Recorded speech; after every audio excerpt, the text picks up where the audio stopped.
Have you ever noticed that you are no longer truly living, but constantly monitoring yourself as if an invisible audience is watching your every move? Before you speak, you calculate. Before you act, you anticipate reactions. Before making even the smallest decision, some hidden part of your mind quietly asks, how will this be received? The strange thing is that most people never question this habit. They assume it is maturity. They call it being responsible, socially aware, and emotionally intelligent. But if you study human nature closely enough, you begin to see something far more revealing. Human beings possess a deep psychological need to be accepted, and when that need goes unchecked, it gradually becomes a form of dependence. You stop living according to your own internal compass and begin navigating through the eyes of other people. Their approval energizes you. Their indifference unsettles you. Their criticism lingers in your mind long after the moment has passed.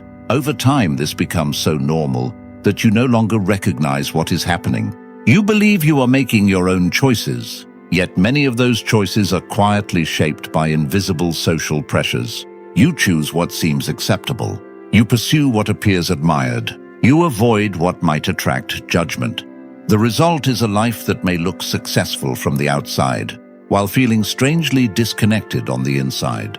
Robert Greene often points out that the majority of people spend their lives adapting to expectations they never consciously chose. They become experts at reading the room, but strangers to themselves. And eventually a moment arrives when something inside grows tired. Not tired from failure, not tired from effort, but tired from constantly measuring your worth against the reactions of the world. You begin to sense that no amount of approval ever creates lasting certainty. No amount of recognition permanently removes self-doubt. No amount of validation finally answers the question of who you are. That realization is not a crisis. It is not a sign that you are lost. It is the beginning of a deeper awakening. It is the moment you start questioning whether the life you are living belongs to you or merely reflects what others expected from you. This journey is not about rejecting society, isolating yourself, or pretending that other people do not matter. It is about something far more powerful. It is about shifting the center of your life from the outside world back to where it was always meant to be.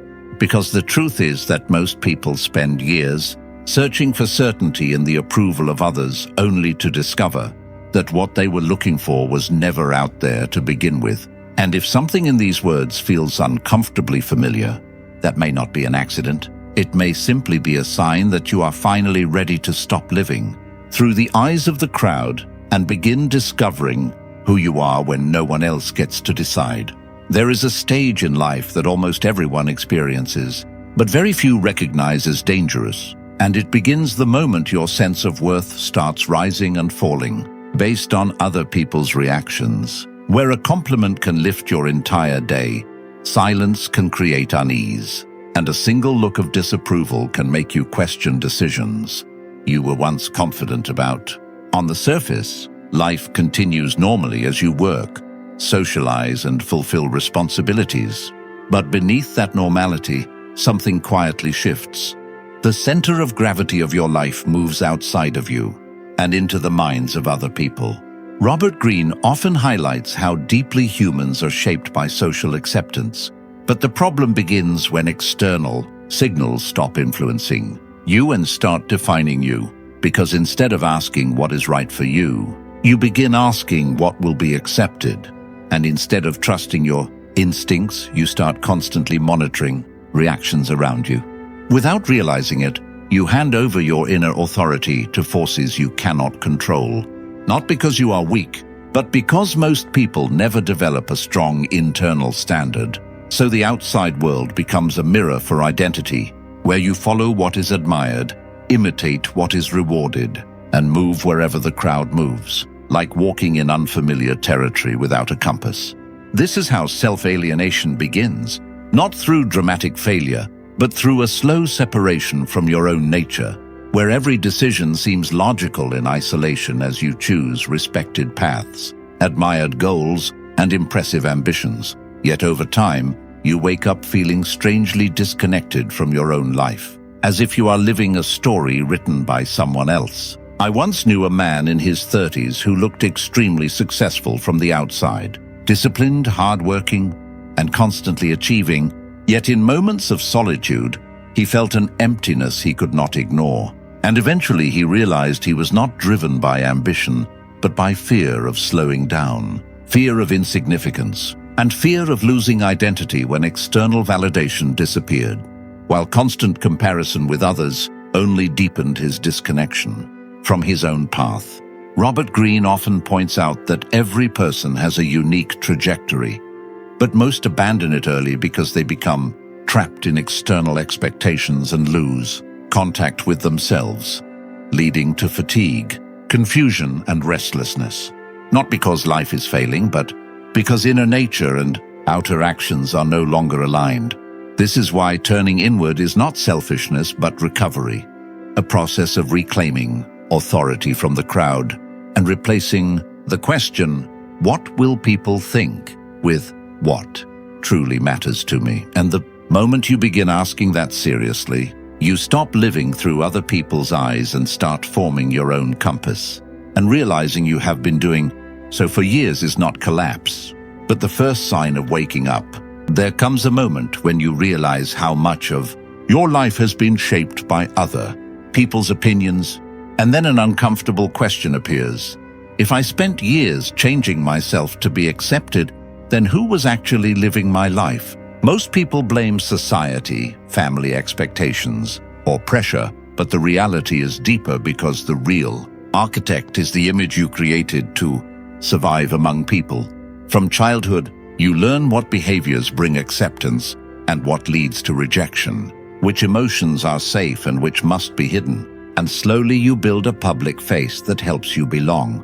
This process is natural and necessary, but the problem begins when the role becomes stronger than the person behind it and you stop wearing the mask and start living inside it. At that point, you no longer ask what is true for you. Instead, you ask what fits the role, and every decision becomes about protecting an image rather than expressing truth. The fear of judgment keeps this system alive as you hold back opinions, suppress emotions, and avoid anything that risks criticism. And over time, these small compromises accumulate until the role becomes rigid and controlling. Eventually, you feel trapped inside a version of yourself that no longer reflects who you are, and every thought outside the role creates anxiety, while every desire that breaks the image feels dangerous. The mask no longer protects you from society. It protects society from seeing who you really are, which is why many people appear successful, respected, and confident, but internally feel disconnected from themselves because they have invested so much energy in maintaining an image that they no longer recognize their own instincts. I knew someone in a creative field who had the perfect image, always confident, professional, and socially smooth, always saying the right thing and avoiding conflict. But privately, she admitted she no longer knew what she genuinely liked because every new desire triggered questions like, will people think this is strange? Will they approve? Will they still respect me? And she was not suffering from failure, but from success of her own image. This is one of the most dangerous forms of dependence because it looks like achievement, while actually creating imprisonment, as validation becomes addictive and praise becomes emotional fuel that defines your worth. Robert Greene often emphasizes that real power begins with self-awareness, and you cannot master yourself while fully identified with a role created for other people. So strength begins when you separate who you are from the character you perform. This does not mean rejecting society or responsibility, but refusing to let your public image control your inner world. And when you begin loosening this, attachment discomfort appears because you are leaving a familiar safety system that once gave you certainty and a script for survival. But this discomfort is not a warning. It is evidence that you are returning to reality. And every time you choose honesty over approval or allow imperfection, you recover a piece of your real identity while the mask slowly loses control. Gradually, the need for constant approval weakens. Fear of judgment loses intensity. And although the role still exists, it no longer controls you. And that is where real freedom begins. Not when the world accepts your image, but when you stop confusing that image with who you truly are. The moment you begin loosening your attachment to the image you have built for others, another trap appears immediately, more socially accepted and often disguised as ambition, where you start looking sideways at other people, measuring their progress, comparing their achievements, status, relationships, wealth, and influence against your own, and without realizing it, you enter a race that was never designed for you. Robert Greene emphasizes that every individual has a unique nature with different strengths, weaknesses, desires, and timing, but society operates on standardized timelines that silently tell you what you should achieve and when, creating an invisible schedule that most people never question and simply follow because others seem to be moving in that direction. This is where comparison becomes destructive, because it shifts your attention away from your own path and places it on someone else's life, making you ask not whether you are becoming who you are capable of becoming, but whether you are moving as fast as everyone else, a question that creates endless suffering because there will always be someone ahead, according to whatever standard you choose, and the finish line never stops moving. Comparison convinces you that speed matters more than direction, causing you to judge your life through external milestones instead of internal growth. And you begin to treat your unique journey as a problem simply because it does not resemble others, which becomes one of the most subtle forms of self-betrayal. Imagine a traveler focused on his own destination, who suddenly notices others appearing faster or more successful, and slowly abandons his own route to follow them, chasing movement instead of purpose until he becomes exhausted, not because he lacked ability, but because he abandoned his own path in pursuit of someone else's. This is exactly what comparison does. It disconnects you from your nature and forces you into a competition built on standards unrelated to your life. I once knew a man who constantly felt behind in life, comparing himself to friends who had businesses, families, or recognition, and concluding he was failing, until he realized he was simply on a different path where his growth was happening internally, through skills, experiences, and perspectives rather than external markers. And the moment he stopped comparing himself to others, a heavy pressure disappeared even though nothing in his external life changed. Robert Greene often reminds us that mastery requires patience, because nature itself grows in different rhythms, where some things grow quickly and fade fast, while others develop slowly but build deep foundations. Yet comparison blinds people to this truth by labeling delay as failure and uncertainty as being lost, when in reality these periods often create self-awareness, resilience, and clarity about what truly matters. The tragedy is that many people try to become successful versions of others while ignoring the opportunity to become powerful versions of themselves. But true self-mastery begins when you stop measuring your life against others and start measuring it against your own potential, asking not how you compare but whether you are becoming who you are capable of becoming, because one question creates anxiety tied to others while the other creates clarity tied to yourself. And when this shift finally happens, the race dissolves. Not because you won or lost it, but because you realize it was never yours in the first place. And for the first time, your own path becomes visible again, clearer, more meaningful, and more alive. There comes a point in this journey when something strange happens. You step back from comparison. You stop chasing other people's definitions of success, and you begin questioning the masks you wear and the approval you seek. Yet despite all this progress, one fear still remains powerful: the fear of being judged, where a single look creates discomfort. An ambiguous comment stays in your mind for hours, and silence from someone important triggers self-doubt, as if you are still standing before an invisible tribunal waiting for a verdict. Most people assume this fear comes from the outside world, from criticism, rejection, or disapproval. But Robert Greene's view of human nature points to something deeper. The judgments that affect you most are rarely external. They are internal, because human beings do not see reality objectively, but through their fears, insecurities, and unresolved emotional patterns. So what feels like external judgment is often your own self-criticism reflected back at you.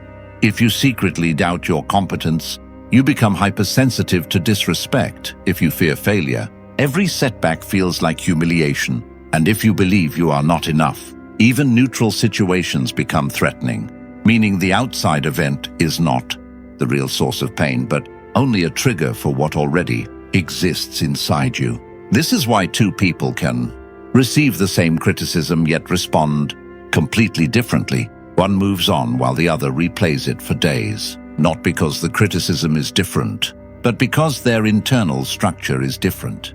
Robert Greene often emphasizes that hidden emotions shape behavior more than external reality, and the less aware you are of them, the more control they have over you, turning insecurities into invisible pressure points that silently guide your reactions. I once knew a woman who believed her colleagues did not respect her, where every question felt like criticism and every feedback felt like doubt. And for years she blamed others until she realized the painful truth that before anyone questioned her abilities, she had already been questioning herself, carrying a silent belief that she was not good enough. And because she never confronted it directly, she began seeing it everywhere, turning the world into a mirror of her own insecurity. When she finally faced those doubts honestly, her experience of the world changed, not because others became kinder, but because she stopped projecting her fears onto them, which reveals a crucial shift. Most people try to control external judgment, but the real work is understanding why it affects you so deeply in the first place. Every emotional reaction contains information. Every insecurity points to an unhealed area, and every defensive response reveals a hidden vulnerability. So instead of asking why people are judging me, a more powerful question emerges.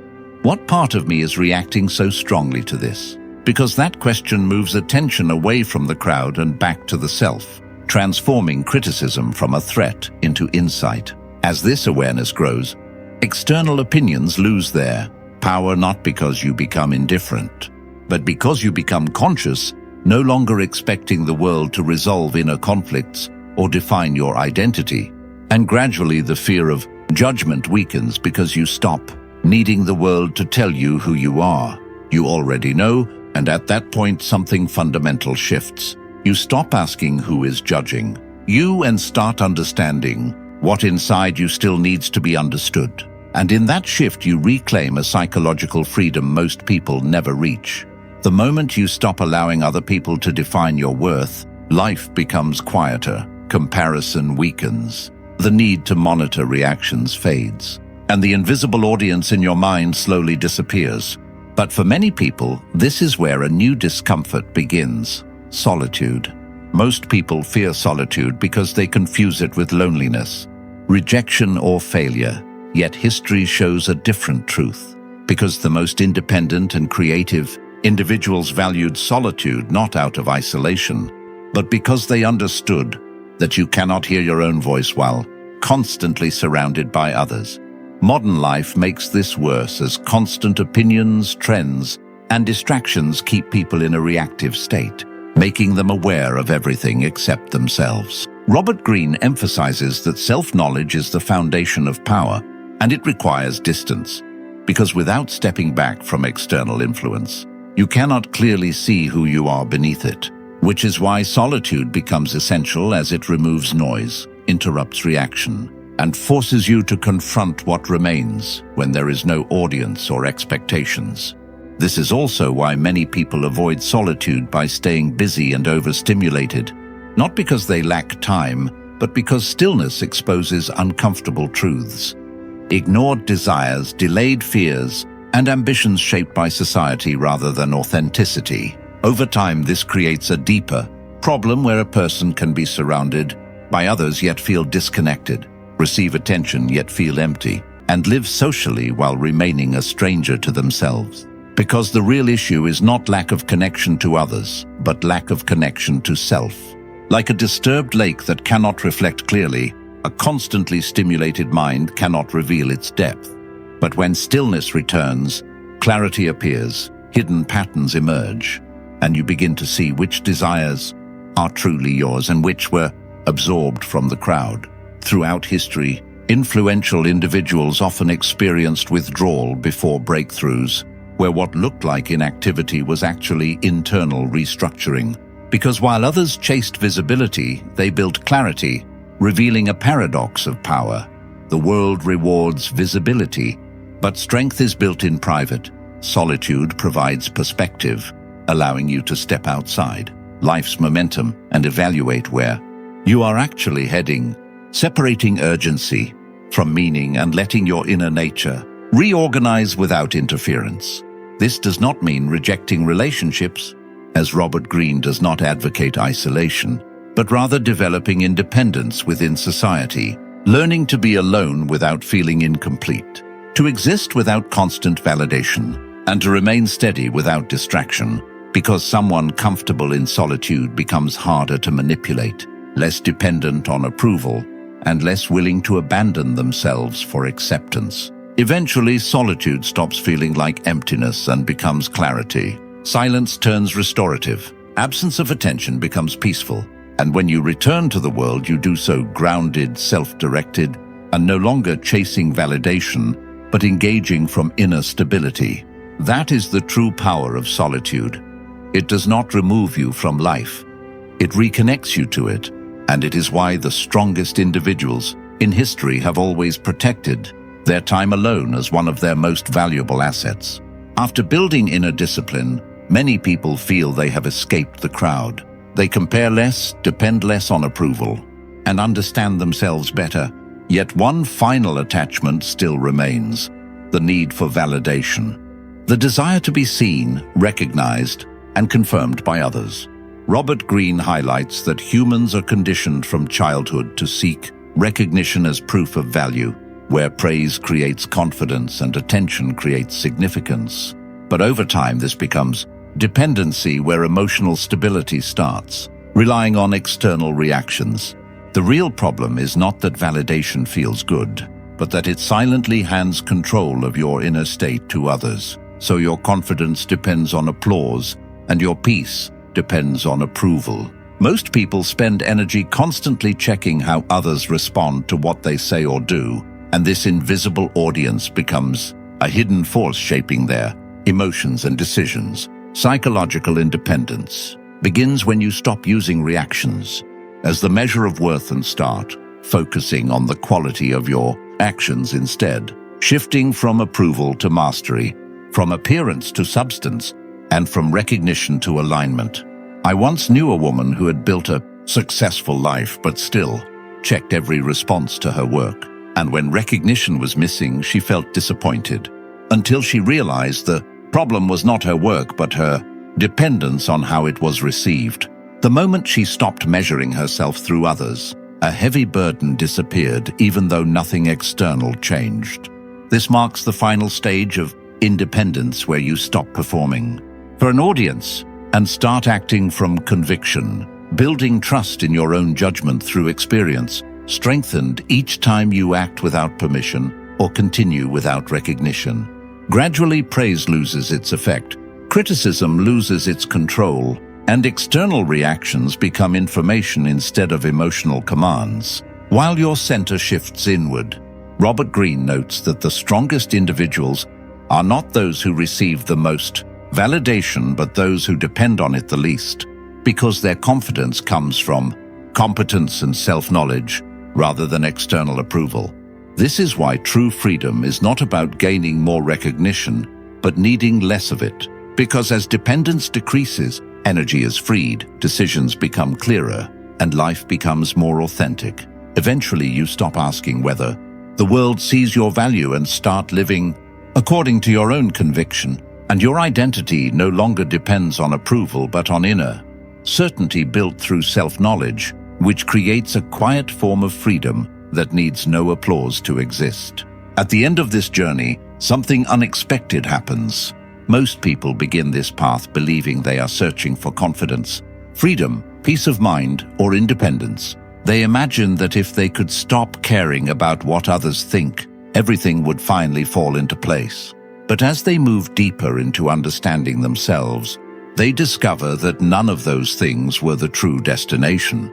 The real destination was always the same. It was the return to themselves. Human beings possess a remarkable ability to drift away from their own nature without noticing it. The process happens gradually. You adapt to expectations. You absorb the values of the crowd.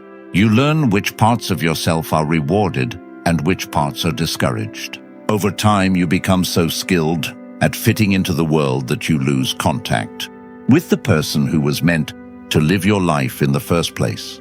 You learn how to perform, how to succeed, how to gain approval, but somewhere along the way, you forget how to listen to yourself. This is the quiet transformation that changes everything. Not because it makes life perfect, but because it makes life real. You no longer need to become a version of yourself designed for public approval.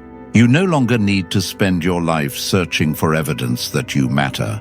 You already know, and from that knowledge comes a rare kind of stability.